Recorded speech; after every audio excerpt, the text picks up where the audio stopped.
Bonjour à toutes et à tous et bienvenue pour ce nouvel épisode d'On Your Marks. Aujourd'hui, j'ai le plaisir d'accueillir Gilles Réguillon, fondateur du groupe Chamatex, pour parler d'innovation textile, de réindustrialisation en France et bien sûr de la célèbre technologie Matrix que vous connaissez certainement si vous êtes un coureur ou un trailer. Dans cet épisode, on commence par découvrir le parcours de Gilles, son lien avec le sport et ce qui l'a amené à créer le groupe Chamatex. Il nous raconte comment il a structuré son groupe autour de Matrix, une technologie, une marque, textile de pointe que l'on retrouve aujourd'hui sur de nombreuses chaussures de running et de trail. Dans la seconde partie de l'épisode, on plonge directement au cœur de l'innovation, avec la présentation de ASF 4.0, l'usine du futur qu'il a développée pour assembler des chaussures de running made in France.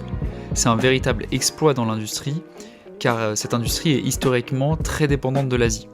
Donc Gilles nous explique les défis qu'il a dû relever pour rendre cela possible et comment cette usine révolutionne aujourd'hui la production de chaussures de course à pied. Enfin, dans la dernière partie, on aborde les enjeux de la réindustrialisation en Europe et plus particulièrement en France. Gilles nous partage sa vision sur l'avenir de la production locale, l'impact environnemental de l'industrie du footwear et les prochains défis à relever pour produire des chaussures entièrement en Europe. Avant de vous laisser écouter l'épisode, je tenais à vous rappeler qu'On Your Marks a la chance d'être soutenu par le site Top4Running. Top4Running, c'est un site génial sur lequel vous pouvez acheter tout votre équipement de running au meilleur prix. Il y a un choix immense de chaussures, de vêtements et d'accessoires, et très souvent de grosses promotions. Pour vous faire encore plus plaisir, vous pouvez utiliser le code promo offert par On Your Marks pour bénéficier de 5% de remise supplémentaire sur Top4Running. Ce code est disponible en description de l'épisode. Ça vous fait faire des économies et moi ça me permet de financer le podcast. Bon épisode! Bonjour Gilles, c'est un plaisir de vous recevoir aujourd'hui pour le nouvel épisode d'On Your Marks, qui est un épisode qui est assez attendu de la part de mes auditeurs. Dans cet épisode, on va parler de plein de choses passionnantes, on va parler d'innovation dans le textile, du running, du footwear, on va aussi parler un petit peu de l'industrialisation de la France sur des sujets liés au textile et au footwear, et on va parler de la marque Matrix, et de évidemment pas mal de choses intéressantes. Mais avant qu'on commence, est-ce que vous pourriez prendre le temps pour vous présenter en quelques minutes pour tous les auditeurs qui ne vous connaîtraient pas encore?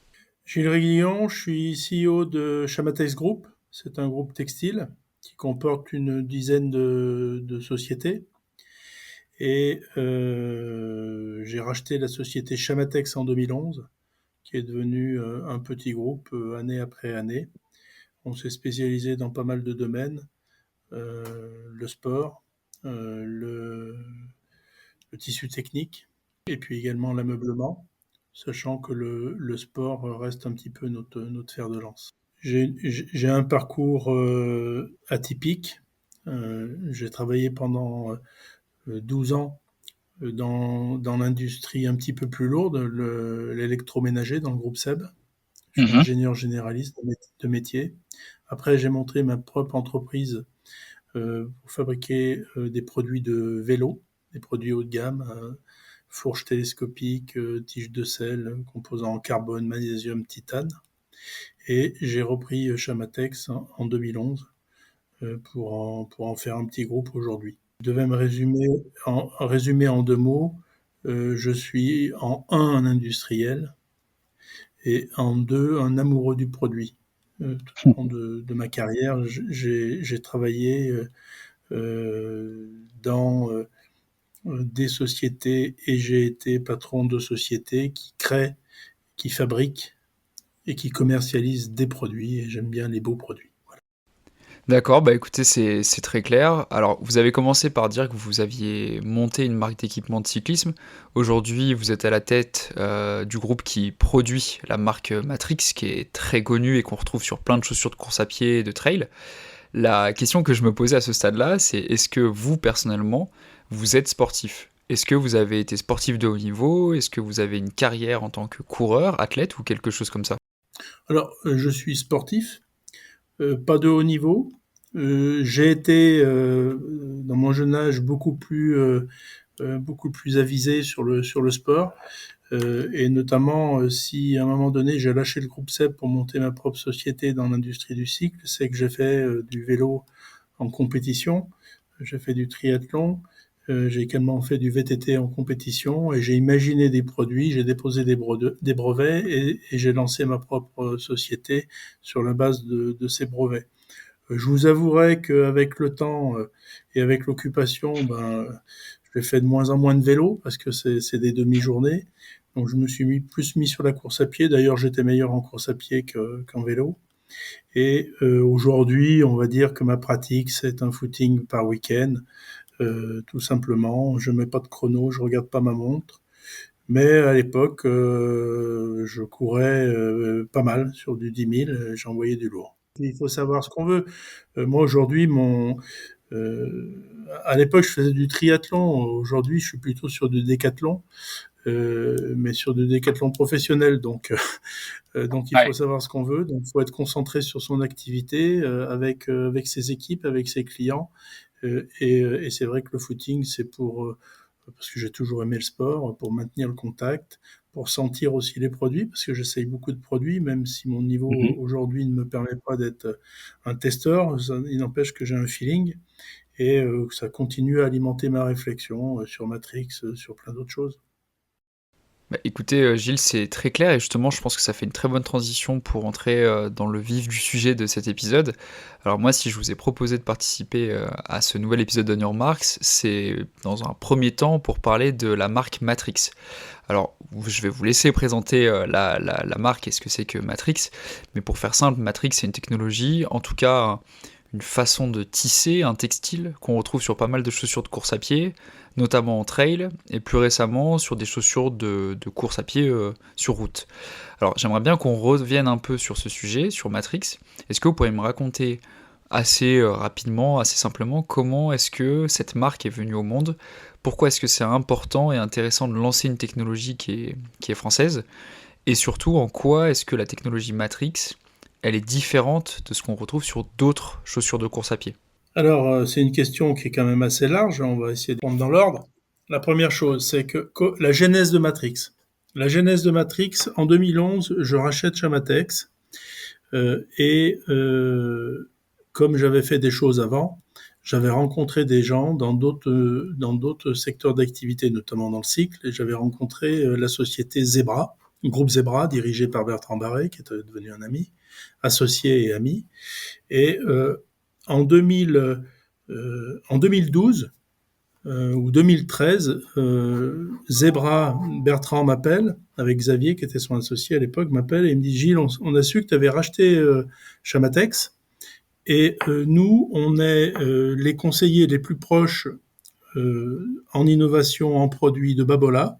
On veut lancer la chaussure de tennis la plus légère au monde, tout en ne dégradant pas les caractéristiques techniques.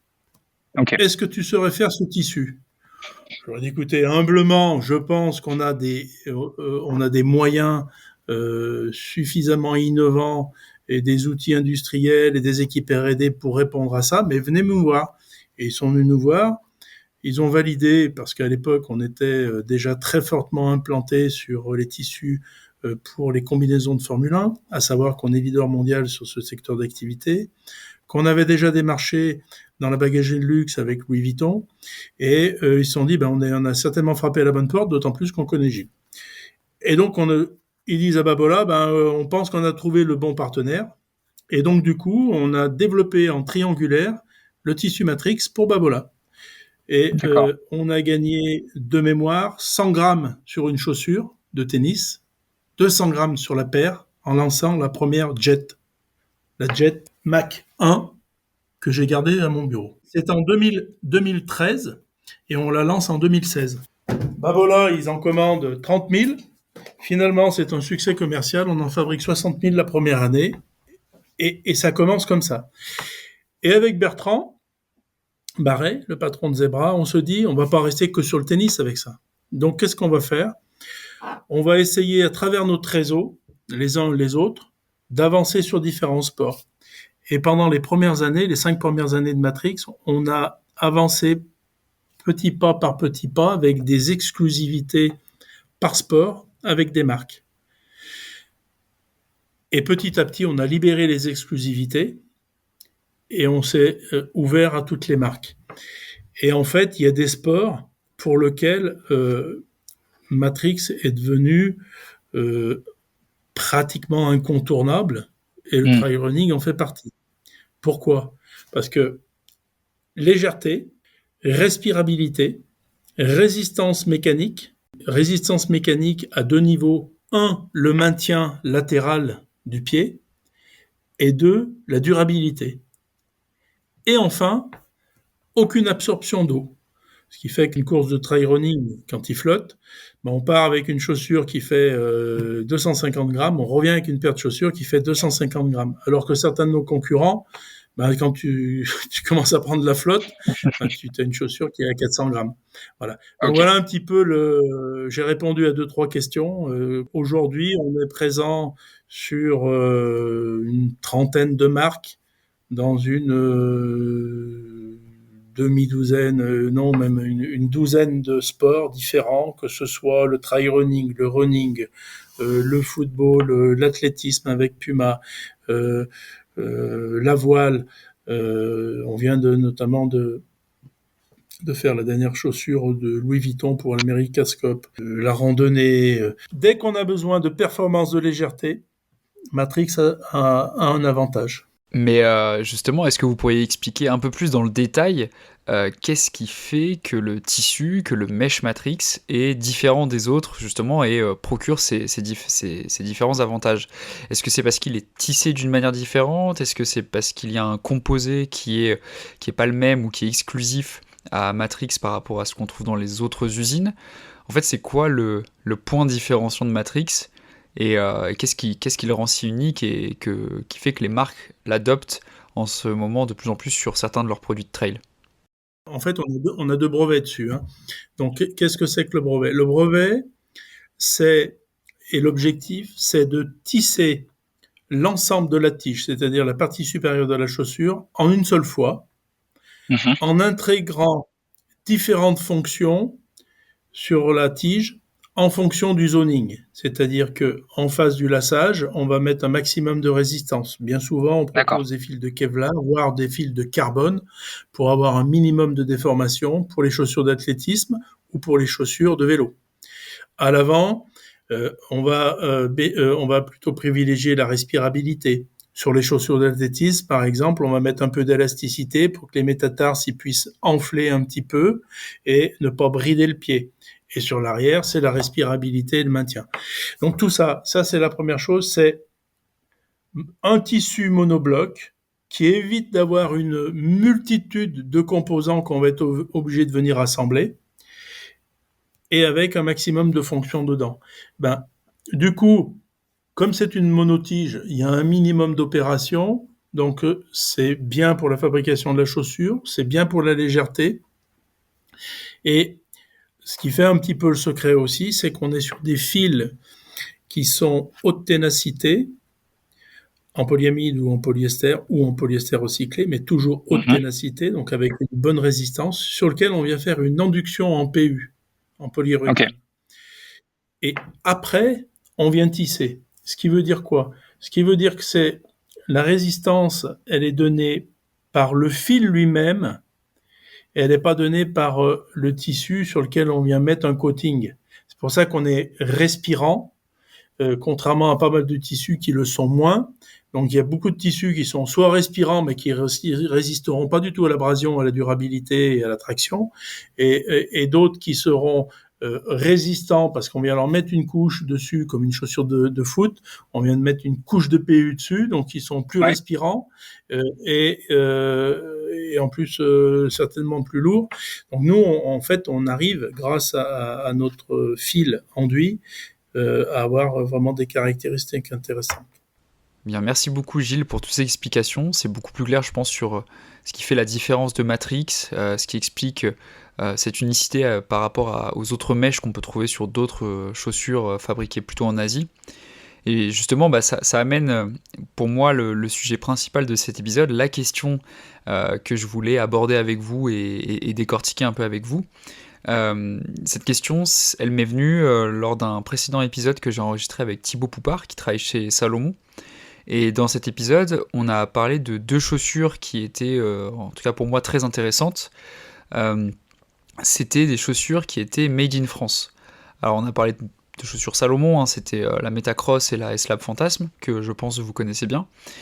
Et en fait, on en a parlé parce que ces chaussures-là ont la particularité d'avoir été assemblées en France avec une tige Matrix qui est directement produite chez vous, chez Chamatex en Ardèche. Et ben moi, en fait, j'ai trouvé ça complètement dingue parce qu'aujourd'hui, à ma connaissance, il n'y avait pas de chaussures made in France. Aujourd'hui, l'industrie du footwear, elle est à 99% tributaire de l'Asie.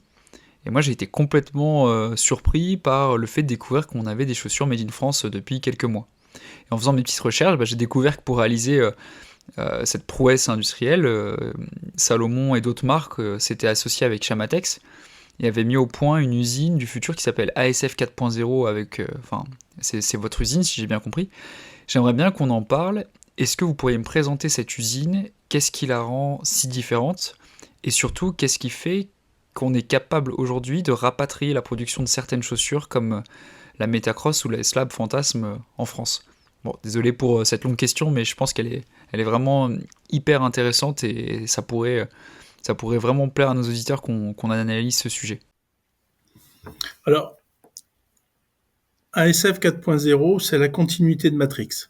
C'est les convictions, la persévérance d'un dirigeant et de ses équipes qui croient en l'industrie made in France, made in Europe, qui croient en l'innovation et qui continuent tous les jours de prendre des risques pour changer les business models qui sont tellement établis avec l'Asie. Donc Matrix fait pratiquement, avec comme c'est une monobloc, on va dire en la moitié de la chaussure. Le reste de la chaussure, c'est la semelle. C'est vraiment simplifié ce que je dis. Mais quand on est fabricant du Matrix et que on expédiait, à l'époque avant ASF, on expédiait pratiquement 3 à 4 millions de paires par an en Asie, Mhm. il y a un truc qui va pas bien. On se dit, on expédie notre tissu en Asie, ils font les chaussures là-bas, ça revient en Europe. Ouais. Trace carbone, moyen. Pour l'emploi, moyen aussi. Donc je me suis dit, ok, et si on faisait des chaussures? Alors quand on dit ça, et je connais l'industrie du footwear, hein, pour avoir visité beaucoup d'usines en Asie, on se dit, ben on est fou, il est fou le mec. Ben, alors, il est un peu fou hein, d'ailleurs. Euh, Comment on peut y arriver? On peut pas y arriver en empilant les gens comme on empile les gens en Asie, dans des usines avec des centaines et des milliers de personnes sur les lignes de production. C'est pas possible. Le coût de la main-d'œuvre, il est 10 fois plus cher en France, c'est pas possible. Donc qu'est-ce qu'il faut faire? Il faut mettre de l'automatisation. Ok. Et on a rencontré des gens comme Siemens qui étaient très intéressés par un projet comme ceci. Parce que Siemens, c'est le numéro 1 mondial de la digitalisation de l'industrie. Ils ont beaucoup d'expérience dans l'industrie automobile et dans d'autres secteurs. Et ils se sont dit pourquoi le secteur du footwear n'a jamais été industrialisé. Et ben pourquoi? Parce que c'est très compliqué. Parce que contrairement à une voiture où tout est pratiquement dur à part les sièges, et ben une chaussure, le textile, la tige, elle est molle, et la semelle, elle bouge énormément parce qu'elle est faite en EVA, sur les chaussures de sport. Donc c'est très très très compliqué à automatiser des produits souples. Mm. Donc ça, c'est le premier point. Le deuxième point, c'est que comme j'ai 12 ans d'expérience, mes 12 premières années, dans l'électroménager, il se trouve que sur ces 12 ans, j'ai travaillé 10 ans dans l'usine du groupe SEB, la plus moderne qu'ils ont au monde, qui est à côté de Vienne, au sud de Lyon, qui fabrique des fers à repasser. Ok. Et dès le début de ma carrière, dans les années 90, j'ai travaillé dans cette usine et mes premiers contacts avec l'industrie, c'était déjà sur des lignes automatisées qui fabriquaient des fers à repasser. Donc j'ai occupé plusieurs postes là-bas, chef de projet, responsable ISO 9001, responsable qualité. Et je connais bien l'automatisation de ce fait. Et étrangement, c'est comme ça, la vie elle est faite comme ça. Un fer à repasser est fait d'une semelle en aluminium et d'une poignée qui ressemble étrangement à une chaussure, une semelle et une tige. Donc les proportions sont un peu identiques. C'est plus compliqué parce qu'un fer à repasser, c'est dur, donc facile à automatiser. Il n'y a pas de Mhm. pied droit, il n'y a pas de pied gauche et il n'y a pas de taille. Donc le challenge, il est beaucoup plus difficile. C'est que là, nous, on a 22 tailles et on a un pied gauche et un pied droit. Donc l'industrialisation, c'est beaucoup, beaucoup, beaucoup plus compliqué. Il n'empêche que tout ce mindset que j'ai acquis pendant mes 10 premières années de ma carrière, j'ai pu le dérouler pour pouvoir imaginer ASF avec une ligne pour couper, une ligne pour faire les tiges, une ligne pour faire l'assemblage et ainsi de suite, avec des stocks tampons, parce que tout ça, je l'ai en tête, c'est ancré en moi. Et j'étais pas tout seul, les équipes de Salomon m'ont beaucoup aidé avec leur know-how. Lucie, qui est la DG aujourd'hui, Lucie André Réguillon, qui est la DG de Chamatex, qui est aussi ma femme, qui m'a rejoint pour ce projet fou, m'a forcément épaulé parce qu'on a, excusez-moi le terme, pondu ASF pendant 2020, pendant le Covid. On a Ouais. lancé en 2021 les lignes et on a commencé à produire en 2022. Et donc, c'est tout ça. C'est tout ça qui a amené à SF. C'est la rencontre avec Siemens, c'est mon expérience, c'est Salomon qui a cru au projet. Et sans l'ensemble de ces ingrédients, je ne me serais pas lancé dans ce projet qui est un projet fou, dans lequel on a quand même mis plus de 10 millions d'euros jusqu'à aujourd'hui. Aujourd'hui, on produit. On a eu des années très difficiles. Même je pense que chez Salomon, à un moment donné, il y a des gens qui n'y ont pas cru, plus cru, parce que tellement c'était difficile. Mais on a appris notre métier, on savait pas faire des chaussures, on a appris à faire des chaussures. Et on a appris à faire des chaussures comme personne ne les fait. Pourquoi? Parce qu'en Asie, les chaussures sont faites différemment. Parce que la main-d'œuvre, elle est pas chère, on peut se permettre de faire comme ceci, comme cela et compagnie. Nous, on peut pas, donc on a pris l'option d'automatisation. Donc, cette option de l'automatisation, personne ne l'a jamais fait. Donc, personne ne l'a jamais fait. Donc, on pouvait difficilement nous aider. Donc, on s'est approprié notre process. Et aujourd'hui, on a un truc fantastique dans les mains, c'est qu'on est les seuls en Europe à être capable de faire des chaussures de sport. Dans un pays occidental, c'est-à-dire, je comprends Mm. les États-Unis avec, personne ne sait faire des chaussures de sport comme nous. On n'est pas encore à l'objectif qu'on s'était donné. Notre objectif, c'était plutôt d'être autour de 1000 paires jour. On est autour de 600 paires jour. C'est pas que dalle, hein. Parce que sur une palette, il y a 90 paires. Donc, quand on en fait déjà 600 jours, bah, ça fait quand même des palettes. Ça fait des palettes, ça fait des semi-remorques. C'est une usine qui produit des chaussures. Et ça, on a fait ça en 4 ans. C'était de l'herbe il y a 4 ans. C'est Aujourd'hui, c'est une dingue. usine qui produit des chaussures. En tout cas, moi, je trouve ça complètement dingue. J'ai une dernière question avant qu'on termine d'enregistrer cet épisode.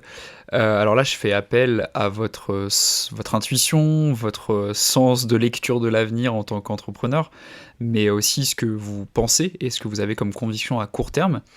Est-ce que vous pensez que dans les prochaines années, on pourrait imaginer qu'une marque comme Decathlon, Salomon, Millet, voilà, des grosses marques plutôt européennes ou occidentales, pourraient produire dans les 20, 30, je sais pas, 40 années à venir, l'entièreté de leurs chaussures en Europe?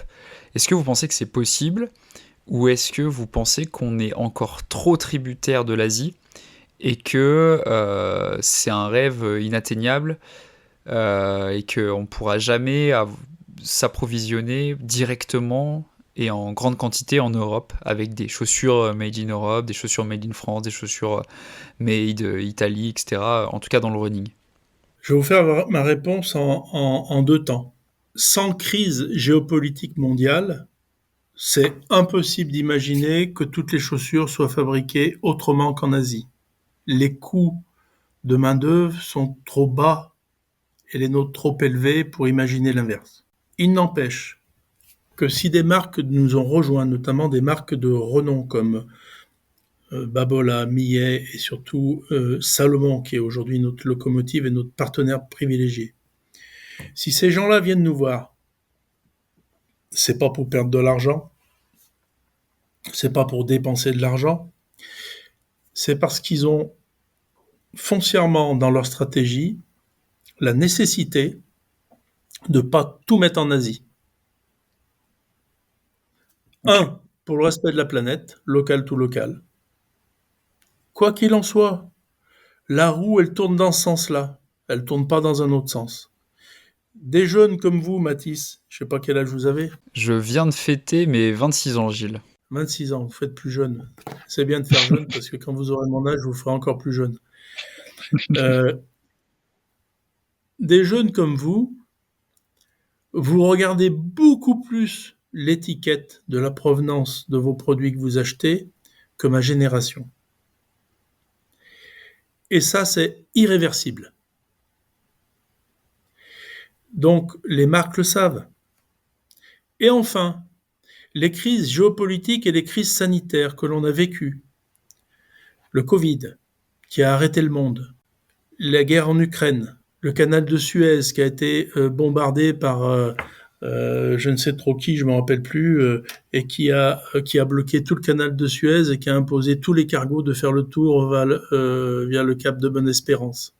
Ça démontre que le business international devient fragile du fait des crises internationales. Et tout le monde sait très bien qu'il y a une chape de plomb sur Chine versus Taïwan. Toute l'industrie du footwear sait bien que Taïwan tient le footwear.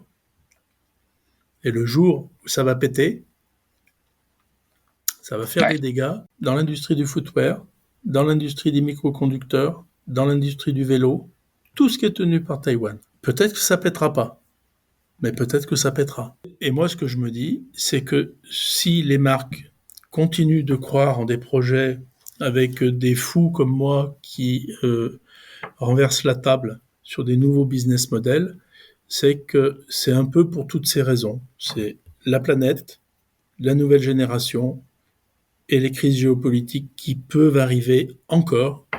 On aurait cru il y a 5 ans que la Russie allait attaquer son voisin ukrainien. Non. Même une semaine avant, on se disait c'est pas possible. Eh ben si, c'est possible. Ils sont rentrés avec des chars. Et on est en 2024. Donc, tout est possible. Et tout le monde a besoin de sécuriser son business. Les Européens et les Américains. Vous imaginez, je travaille avec beaucoup de marques, donc je connais pas mal de dirigeants, leur stratégie et autres, mais il y a un point commun, c'est qu'ils ont pratiquement tous inscrit en 2030 d'avoir entre 20 et 30% de leur production en local to local. Donc il faut trouver des solutions. J'apporte une solution. Aujourd'hui, Made in France. Demain, j'espère Made in Europe. On a un projet d'extension en Europe. Et après-demain, aux États-Unis aussi, j'espère. Donc voilà un petit peu le finish avec un petit peu d'ambition. D'accord, bah écoutez, merci beaucoup Gilles pour ces explications. Moi je trouve que c'est un sujet qui est passionnant, qui est en plus d'actualité. Je trouve que c'est, on va dire, encourageant, comme vous l'avez dit, pour notre génération et les générations à venir, de voir que les équipementiers se préoccupent dans une certaine mesure de ça. Donc l'épisode touche malheureusement à sa fin. Merci beaucoup Gilles d'avoir pris le temps de répondre à toutes mes questions et surtout d'avoir fait découvrir le groupe Chamatex, la marque Matrix, à tous mes auditeurs et toutes mes auditrices. Parmi eux, il y a beaucoup de pratiquants de course à pied, donc de manière plus ou moins directe, ils connaissent tous Matrix, je pense. Tous ceux en tout cas qui font du trail, je parierais 10 € qui connaissent tous Matrix. Pour conclure cet épisode, est-ce que vous auriez un dernier mot, un message à adresser à ceux et celles qui nous écoutent?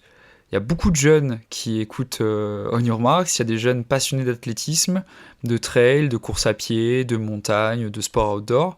Il y en a peut-être qui voudraient travailler dans le secteur, qui sont intéressés par ce secteur de l'industrie du footwear. Est-ce que vous auriez des conseils à donner à ces jeunes qui aimeraient peut-être se lancer, rejoindre des marques, rejoindre une industrie ou des entreprises comme Matrix et Chamatex? Vous savez, je suis un chef d'entreprise qui a déjà fait une grosse partie de ma carrière. Il faut avoir la passion de ce qu'on fait. Moi, j'ai une passion qui est intacte, voire même, bien que les affaires soient compliquées, notamment en ce moment, c'est la crise et c'est plus compliqué qu'il y a 2 ans ou quoi que ce soit, mais il faut avoir des projets, il faut avoir de l'ambition, il faut avoir des projets et moi aujourd'hui c'est ce qui m'anime et qui va m'animer encore pendant un certain nombre d'années et tous les matins je me lève avec une patate d'enfer pour entraîner mes équipes dans un projet d'entreprise, dans un projet d'aujourd'hui, de maintenir des emplois en France, mais pas que. Et je dis vraiment avec sincérité, je crois en la France, je crois en l'Europe, je crois en nos valeurs, en l'innovation, je crois en la créativité, mais aussi en l'industrie. Et je pense qu'un pays qui n'a pas une industrie forte est un pays en déclin. Et j'invite vraiment les gens à se mobiliser autour de l'industrie, y compris des jeunes ingénieurs, à venir nous rejoindre dans cette aventure de l'industrie qui crée des produits, parce que c'est important pour aujourd'hui, pour maintenir des emplois dans notre pays, mais c'est important pour demain, pour nos enfants, pour la génération qui arrive et la génération d'après-demain. On peut pas devenir une société de service où on a que du service et du service et de la rentabilité, et de l'immobilier et compagnie. Ça, au bout d'un moment, ça s'alimente plus. Donc il faut de l'industrie, il faut des produits, il faut des gens qui ont envie d'avancer et qui partagent des projets. Donc moi, c'est ce que je fais tous les jours. J'invite le plus possible de gens à aller dans cette direction-là. Il faut avoir envie le matin de se lever, d'aller bosser, d'aller renverser la table. Bah écoutez, c'est très clair. Merci Gilles. Je pense que le message est passé. J'espère qu'il aura trouvé écho chez nos auditeurs. Merci beaucoup pour cette conclusion forte. J'espère que ça motivera pas mal d'auditeurs qui nous écoutent à s'investir dans le futur comme vous l'avez fait tout au long de votre carrière pour peut-être changer un peu le monde et plus particulièrement le monde du footwear. Merci beaucoup Gilles d'avoir participé, j'espère que ça vous a plu, j'espère que c'était intéressant de pouvoir parler de ce que vous faites. Bon courage pour la suite du développement de Chamatex, d'ASF, de Matrix et de tout ce que vous avez sur le feu. Merci beaucoup Gilles, au revoir et bonne journée. Merci Mathis, à bientôt, au revoir. Merci d'avoir écouté ce nouvel épisode d'On Your Marks avec Gilles Réguillon. J'espère qu'il vous aura plu, que vous aurez découvert plein de choses intéressantes et surtout que vous irez jeter un petit coup d'œil sur ces nouvelles chaussures Made in France. Si vous voulez soutenir On Your Marks, c'est très important de vous abonner au podcast, de lui donner la meilleure note sur votre plateforme de streaming préférée, mais aussi et surtout d'en parler autour de vous. On se retrouve très vite pour un prochain épisode, mais en attendant, n'oubliez pas d'aller courir et de faire du sport.